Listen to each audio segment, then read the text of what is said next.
Headlines in Spanish on our website at democracynow.org.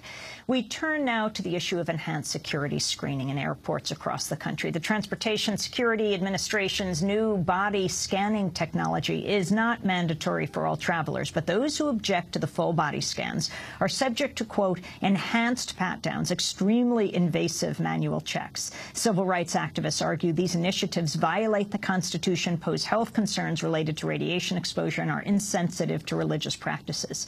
In an interview with Anderson Cooper on CNN last fall, TSA Administrator John Pistole refuted claims that body scanners emit dangerous levels of radiation.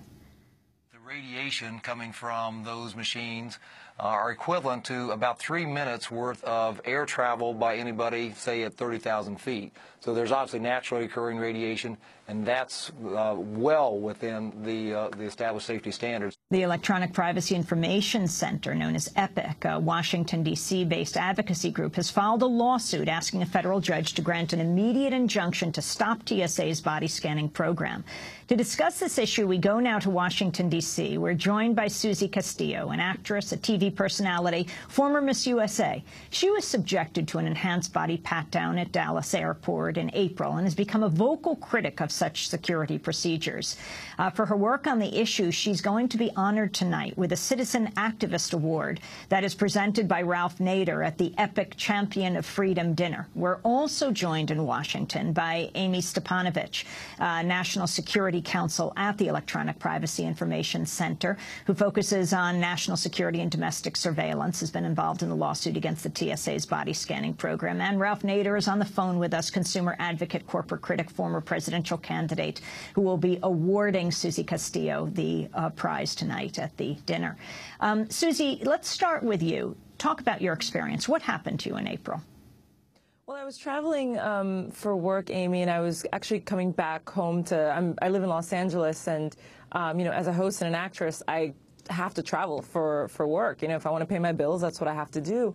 And I was actually in Rio de Janeiro hosting a show, and on my way back, I was chosen to go through the body scanner line after waiting in a longer line that I visibly was seeing that passengers were going just through a metal detector. There were two lines, one going through the metal detector, the other going through the scanner, and I waited in the longer line to go through the metal detector, and when I got to the front of the line, I was asked to step into the body scanner line, and this was by a male TSA agent, and I said, you know, sir, I'm actually in this longer line because I don't want to go through that machine.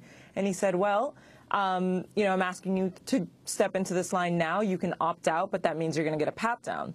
And I had had a pat-down on my way to Rio at LAX, and it wasn't that bad. It was quick. And for whatever reason, you know, on my way back when I was connecting at DFW, after going through, you know, customs and everything, this pat-down was completely different. I mean, my entire body, including my hair, and I mean, my private areas were touched several times.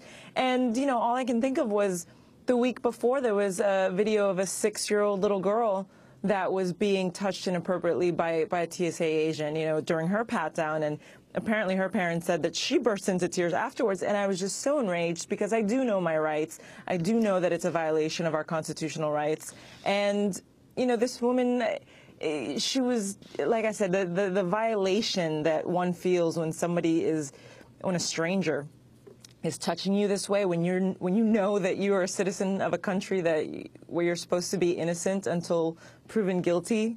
And for whatever reason, when you're in the TSA's domain, it's the other way around. I mean, I got really emotional, made a video, which I posted on my blog, and then it went viral a couple of days later.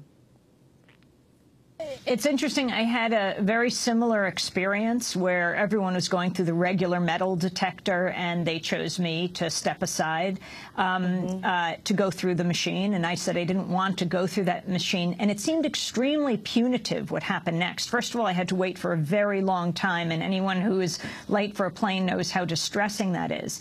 And then the level of intimacy of this body search. It's happened to me several times. In one case, they had my arms up, they had my legs apart, they said I wasn't to move, and then the woman who was doing it, after touching every part she could possibly touch and find parts people might not have known were there, she walked away. And having said several times to me to keep my arms out and not to move, I was standing there spread-eagled for many, many minutes in the cold. You know, you're not allowed to put your jacket back on or anything. And finally, another TSA agent came over with a smile and said, "What are you doing there?" I said, "Well, she said I can't move." She said, "Oh, she left long ago. You can go." Wow. Wow. Why do you think you were chosen? And have you gotten more information since you were leading this campaign? No, I haven't gotten more information. I don't know why I was chosen. It was a very random thing. You know, when I was waiting in one line and they just asked me to go in the other. And, you know, they also asked me before. I want to point out that at DFW, which is where this happened, the TSA agent was this. She seemed like a very lovely, you know, older woman who was simply doing her job. But it still doesn't change the fact that, you know, that she touched me so invasively. And, you know, they offer you a private room or something where they can conduct the pat-down. And I'm thinking, if you're offering me a room, then there's something inherently wrong with this procedure that you're doing, you know, if you're saying, let's step into a private area where you're not in public. I mean, is it all necessary is what I'm thinking. And you know, the more research that I do just on my own, I'm finding out that TSA at some airports fails up to 70% of their internal tests, that federal marshals get through security. You know, they conduct their own tests and they get through security with weapons and bomb paraphernalia all the time. And it's just incredible that the failure rate is so high. They take a test and their grade is a 30%. I mean, that's a failing grade. Anybody who's been to school knows that's a failing grade. And yet they're allowed to continue what they're doing. Amie Stepanovich, you're the National Security Counsel at the Electronic Privacy Information Center. Talk about the lawsuit right now that you brought. Well, in 2009, Epic had received documents that showed that these machines can capture, transmit, and store images. And we also received hundreds of pages of customer complaints, people who had gone through the body scanners, like Susie, and felt that they were invasive. They felt that they were treated wrong by TSA agents. And this is around the same time that the TSA decided that these machines were going to be primary mandatory screening for passengers. So as all of these things came together, Epic felt that it was necessary to file a lawsuit to suspend the program. We said that the TSA had not instituted proper procedures in passing the rule that made the machines primary screening. And we said that the machines and their procedures violated several federal statutes, as well as the Fourth Amendment of the Constitution. Ralph Nader, you're going to be presenting this award to Susie Castillo tonight at the Epic dinner for her activism around this issue. Talk about your concerns about the machines, whether we're talking about health concerns. What do we know about these enhanced machines that send the naked image of people into another room? They'll often say, if you say you don't like that, they say, don't worry, the person is in another room.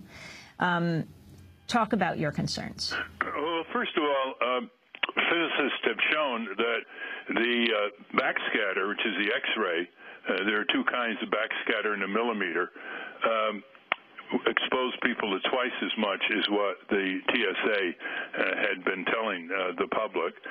There have been known malfunctions of these machines where people, without their knowledge, have been exposed to even more of these harmful radiations. But the Department of Homeland Security and TSA are really presiding over a chaotic situation. In Europe, for example, you don't take your shoes off. You take your belt off in many airports. Here, you don't take your belt off unless you get a pat-down, but you'll have to take your shoes off. There's still many cargo materials. They're not really screening 100% of all the cargo, which is a real far greater hazard.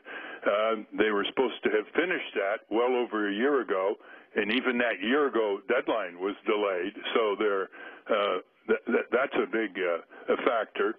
There are general aviation planes. The private aircraft, they take off every day as we speak. They don't go through any of these detectors to get on these smaller planes and non-commercial planes. So in the Department of Homeland Security, TSA, there's a lot of chaotic reassessments here, and it looks like they're going to start getting, quote, reliable passengers after they interview them and look at their background and have them go through less intrusive passages to their planes. The TSA obviously is reconsidering these very expensive machines, which were sold by corporate salespeople, including the former head of Department of Homeland Security. So it's a multi-million-dollar business. And you can tell because there's still a lot of metal detectors there being used because they're quicker, for one thing. When you get congestion at the airport, the other machines slow the situation down. The workers at these checkpoints are very upset themselves. Sure, they're just doing their job, but one of them told me the other day, anything you can do to make the situation more rational will lighten the load on us. And they're always, when you talk to the employees, the TSA employees, they just shake their heads and their shoulders like, what's going on here? There's no rhyme or reason. So I think what we're going to see is a change in policy, and maybe gradual, into a more rational system, in large part because of the protests and the bad situations that have occurred there with little children and other people being having their privacy seriously violated. But all this comes, Amy, because TSA and Department of Homeland Security are excessively secretive. They are excessively inaccessible. Citizen groups like EPIC have been trying to meet with Secretary Janet Napolitano, and she just won't meet with these groups. So you have a very autocratic department which uses national security as the camouflage for what they're doing. And as the old saying goes, if you don't have sunlight, you're going to have bureaucratic chaos and policies that don't even further the objectives of what they're talking about to begin with. Interestingly, the Republican-controlled House voted to cut funding for TSA officers, the men and women on the front line of aviation safety. 219-204 vote would cut the budget by $270 million. Among the amendment would cut TSA's screening workforce by more than 10%. Can you talk about this as a legislative way to get at it? Well, that's their message. I mean, they don't like to go through these machines either, members of Congress. So that's their message of saying, you better straighten out the situation here. There are too many contradictions here. Why did Italy start using these machines? Now they don't use these machines because they say they're inefficient and ineffective. So again, they're operating over there in the Department of Homeland Security in a massive bubble, and which makes them able not to listen to the scientists in the area, the technologists in the area, and the comparative data from other countries. But it's the absurdity of making everybody take their shoes off, but there's cargo going through without any inspection. There are private planes taking off without any screening. So I think that's the message from the House. They're squeezing them in terms of the appropriations to send them a message. They don't want to do it publicly because they don't want to be accused of being against national security in a public hearing. Ralph, I wanted to ask you about this new New York Times report, the FBI giving its agents new leeway to infiltrate organizations, search household trash, use surveillance teams, search databases and domestic investigations, now able to look into people and groups proactively, the government says, without firm evidence for suspecting criminal or terrorist activity. Well, Well, this is part of Obama-Bush, as I call it, just the extension of illegal activities, violation of constitutional rights that were made worse under the Bush administration and extended and expanded under the Obama administration. So you've got the national security state that doesn't think it has to obey the Constitution or federal statutes, and it's just running amok.